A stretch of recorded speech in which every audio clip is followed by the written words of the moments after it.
Namaste, my name is Acharya Vidyabhaskar, and I grew up in Switzerland and India and was fortunate enough to study Sanskrit in a traditional monastery from the age of 12, including all the foundations of Sanskrit grammar as well as the scriptural foundations, where I was able to acquaint myself with the Hindu scriptures and the commentaries and sub-commentaries in depth. First, I'd like to just give a quote.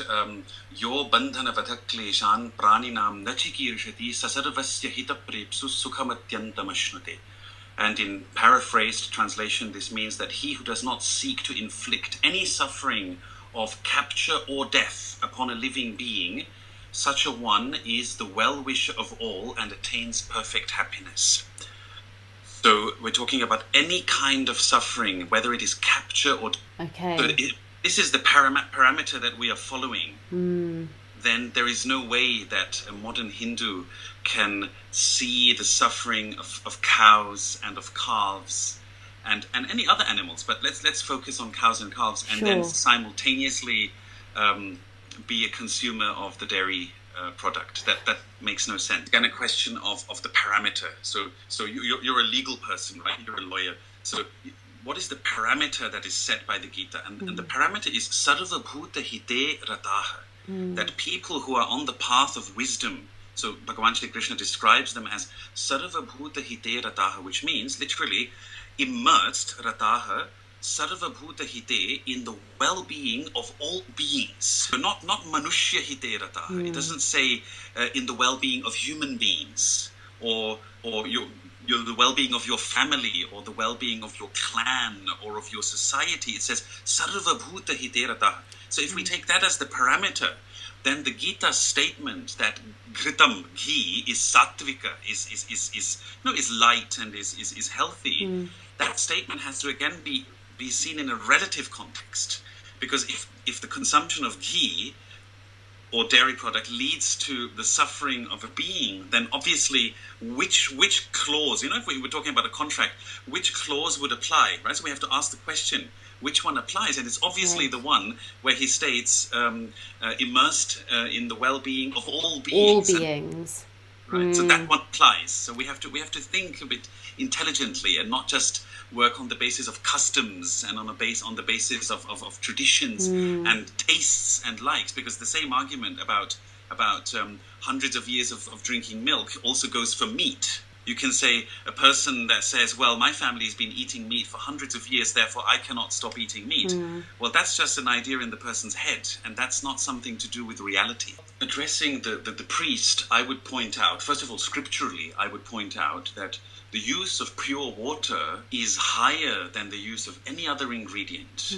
Whether it is for abhisheka or it is for offering to the deities, the use of pure water is higher. And I can give you the scriptural references for that. Secondly, we have to also adjust dharma to the times. So there is a statement, yadyapi shuddham loka viruddham nacharaniyam, which means that even if something is pure in your view, even if something is right in your view, if it is against the loka, and of course we can say if it's against the world, in the sense of if it's against common sense, if it's against wisdom of the world, of the times, then you shouldn't do it.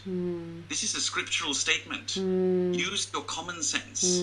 Don't stick to a tradition just because it's your tradition. If it's not based on daya, if it's not based on compassion, it makes no sense at all anymore. So we have to think rationally. We should not think, and we have to think from the heart. We should not just think stubbornly, because that is a form of sangha. Sangha means attachment, and the scriptures tell us that nissangatve nischalatatvam, the absolute reality, the immovable reality, is in detachment. It's not in attachment. And if you are attached to a custom, if you're attached to a practice, to a ritual practice, you are not on the path to realizing ultimate reality. You're simply on the path of solidifying your attachment.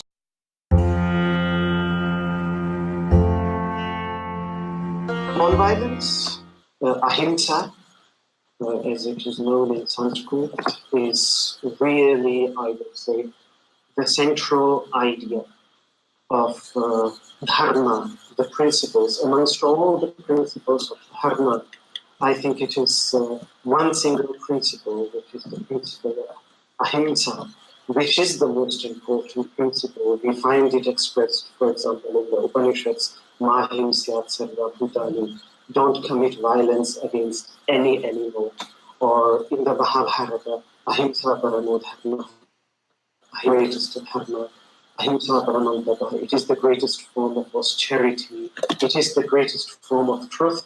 And then it declares that all other forms of dharma have in fact its origin in ahimsa. The moment I became aware of the atrocities that were being committed, thanks to some of the videos which my friends shared online, I just couldn't continue to drink milk. It was against everything that I believed. In my personal temple, which I have in my room, we use sesame oil. Sesame oil. Which is in fact a Sanskrit word for ghee, which is ajya, can also mean sesame oil. I personally, in my personal religious practice, I have just tried to avoid, to the best of my capacity, any usage of dairy products which is not of the origin of which I'm very clear. So I believe that each one of us has to think about this and has to find ways to minimize violence through their lifestyle and through their religious practices. Today the circumstances have changed. Earlier, milk, ghee, all these milk products, they became prominent because they replaced more violent forms of worship.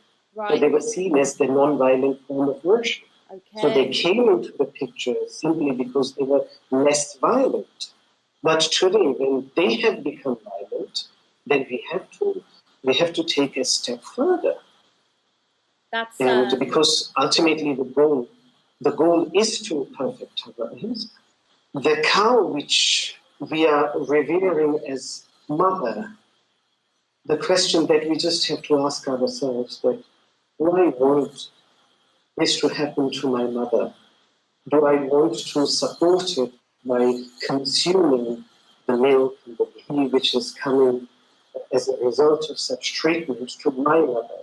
This is a very simple question that we need to ask ourselves. And if we are committed to non-violence, if we are committed to compassion, then I think the answer is very clear.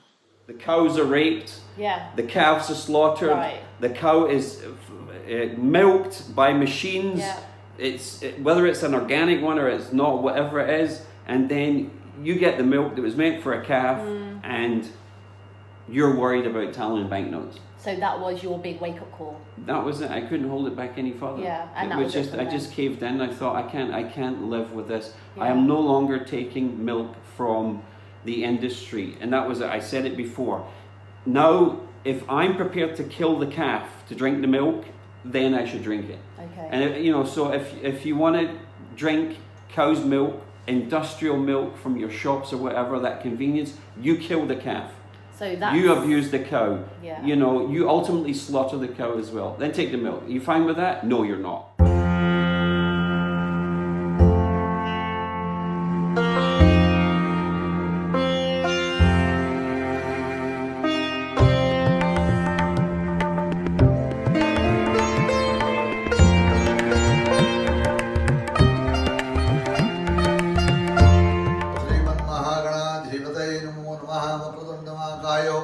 सूर्यकोटि समप्रभो निर्विघ्नं कुर्मे देव सर्वकार्येषु सर्वदा। ओम श्रीमन्महागणाधिपतये नमो नमः। ओम श्री भवानी शंकर मारुद्र देवताभ्यो नमो नमः। आवाहनं समर्पयामि, आसनं समर्पयामि, पादयो पाद्यं समर्पयामि।